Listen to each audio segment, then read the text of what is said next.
حضرت علی کرم الله وجهه فرمائی لا تهتموا لقلت عمل واهتموا للقبول.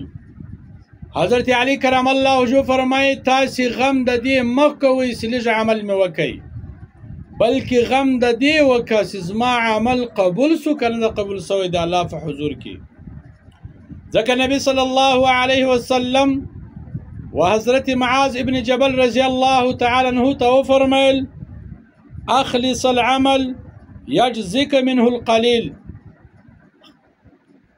عمل اخلاص کا یعنی خاص عمل د الله جل جلاله د پاره وکا، که څه هم لږ عمل ستا د پاره دا کافي ده.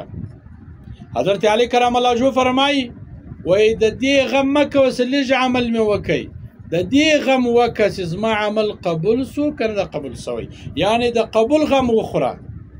نو ای زما عزتمند ورونو مسلمانانو، باید موږ تاسې صدقات، خیرات، نیک اعمال، نفلیات هر څه د الله جل جلاله د رضا دپاره وکړو، د دې دپاره ونه کړو د نامه دپاره یا ریاکاري دپاره یا د شهرت دپاره. که چیرې یو څوک راولاړ شي غویی وش حلال کړي د نامه دپاره یا د شهرت دپاره یا د ریاکاري دپاره دی خیراتوي، او بل سړی راولاړ شي یو چرګ حلال کړي د الله د رضا دپاره خیرات کړي، دغه چرګ تر هغه غویي تر هغه وش هم زیات ثواب لري، هم غوره ده، هم بهتره ده.